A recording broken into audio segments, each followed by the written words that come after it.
आज से तुम्हारी इस डॉक्टर साहब निहाल को बोलते हैं तुम्हें अपने आप को चेंज करना होगा, तुम्हें अपना लुक जो है उसको बेहतर बनाना होगा ताकि तुम दोबारा से निहाल मत लगो। डॉक्टर साहब के कहने पर निहाल अपनी कटिंग करवा लेती है और वो पहले से भी ज्यादा खूबसूरत हो जाती है। निहाल की कटिंग हो रही होती है, निहाल बेचारी रो रही होती है क्योंकि उसे सारी पिछली बातें याद आ रही होती हैं। वो कहती है कि मैं इन सब का बदला जरूर लूंगी, इसलिए वो बार बार रो रही होती है। नई जिंदगी की शुरुआत है। शाम को जैसे ही डॉक्टर साहब हॉस्पिटल से घर में आते हैं, निहाल को बुलाते हैं। निहाल को कहते हैं बेटा अब तुम बिल्कुल परेशान ना हो, ये तुम्हारी नई जिंदगी की शुरुआत होने वाली है, इसलिए अपने आप को खुश रखो। निहाल डॉक्टर साहब को बोलती है मैं कैसे खुश रहूं, मेरा बच्चा उन्होंने खींच लिया है और मुझे बहुत ज्यादा मारा है और अपने घर से निकाल दिया। मैं उनके घर में जाना चाहती हूँ और अपने बेटे को वापस लेकर आना चाहती हूँ। डॉक्टर साहब निहाल को बोलते हैं बेटा सब्र करो, अभी टाइम है सब्र करने का, लेकिन हम जल्द उनसे बदला जरूर लेंगे। एक ऐसी जिंदगी। डॉक्टर साहब निहाल को बोलते हैं बेटा अब तक तुम गुर्बत की चक्की पीसती रही हो, तुम्हारे ऊपर बहुत ज्यादा जुल्म हुए, लेकिन अब वो जुल्म तुम पर नहीं होंगे। तुम ऐसा लाइफस्टाइल बनाओ कि खुद को तुम निखारो। जो तुम्हें सर से लेकर पांव तक। डॉक्टर साहब निहाल को बोलते हैं बेटा मैं जब भी तुम्हें देखता हूँ मुझे ऐसा लगता है मेरी बेटी मुझे वापस मिल गई है। कभी भी ऐसे मत सोचना कि मैं तुम्हारे साथ नहीं आऊंगा, मैं तुम्हारे साथ हमेशा साथ में खड़ा रहूंगा। और कहते हैं तुम बस अपने आप को ऊपर से नीचे तक ऐसे बदलो कि तुम्हारा निहाल का कोई नामो निशान बाकी ना रहे।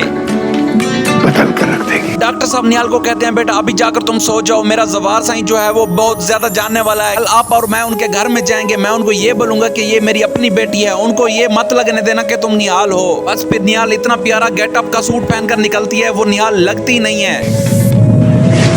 डॉक्टर साहब और निहाल जैसे ही जवार साईं के घर में अंदर जा रहे होते हैं और वहाँ पर जवार साईं आ जाता है और अपनी ऐनक उतार कर ये देखता रहता है कि ये तो निहाल जैसी लग रही है, लेकिन ये डॉक्टर साहब की बेटी कैसे है। फिर निहाल जैसे ही एंटर होती है वहाँ पर शबाब के हाथों वो बच्चा होता है। निहाल उसे देखकर घबरा जाती है, वो बच्चा बहुत ज्यादा रो रहा होता है। निहाल कह रही होती है कि काश मेरे हाथों में होता, क्योंकि गाइस निहाल इनके घर में डॉक्टर बन के गई होती है। निहाल कहती है मुझे दिखा, मैं इसका चेकअप करती हूँ और बताती हूँ इसे कोई बीमारी तो नहीं है, मुझे मेरा बच्चा चाहिए। क्योंकि डॉक्टर साहब ने जब निहाल से पूछा था अब तुम्हारी जिंदगी बहुत ज्यादा चेंज होने वाली है, अब तुम निहाल नहीं रहोगी, तो आगे से निहाल बोलती है जो भी हो जाए मुझे बस मेरा बच्चा चाहिए और बदला भी। डॉक्टर साहब निहाल को कहता है तुम जो चाहती हो वो जरूर पूरा होगा और तुम्हारा बेटा भी वापस आ जाएगा और तुम उनसे बदला भी ले लोगी और उनको सजा भी मिलेगी। निहाल फिर आहिस्ता आहिस्ता से जवार साईं की जिंदगी में एंटर होना शुरू हो जाती है। वो शबाब से उसकी जान छुड़वाना चाहती होती है।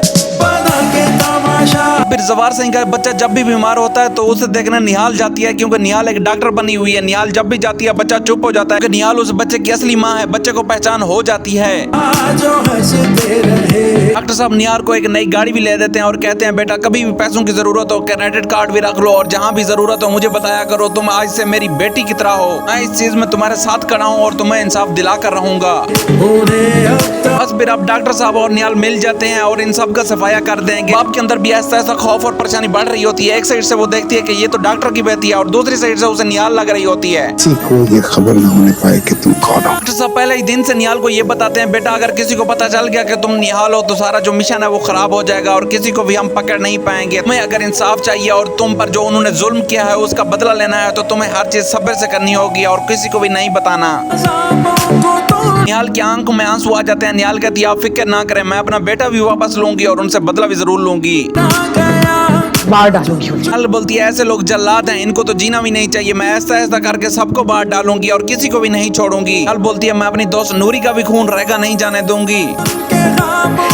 जब उनके घर में गई हुई होती है जवार सिंह की बहन आ जाती है और कहती है रुको लड़की तुम कौन हो। वो जैसे ही मुड़ती है वो कहती है मैं डॉक्टर हूँ। लेकिन जवार सिंह की बहन को ये लग रहा होता है ये तो निहाल है। फिर उसके जहन में आता है हमने तो इसको मार डाला था, तो उसे ये लगता है ये निहाल नहीं होगी, ये डॉक्टर की ही बेटी है।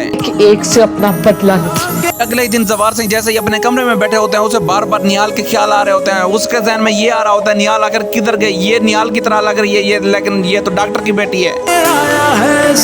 शाम को हुनैन की तबीयत खराब हो जाती है और वो डॉक्टर साहब को फोन करते हैं। डॉक्टर साहब बोलते हैं मैं तो बिजी हूँ लेकिन मैं अपनी बेटी भेज रहा हूँ। वो निहाल को एज ए डॉक्टर बनाकर उनके पास भेज देते हैं।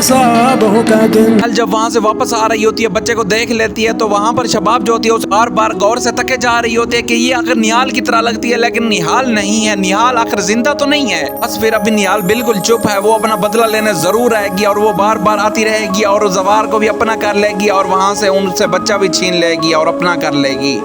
अगर आपको हमारी वीडियो अच्छी लगती है तो काइंडली लाइक एंड सब्सक्राइब जरूर किया करें।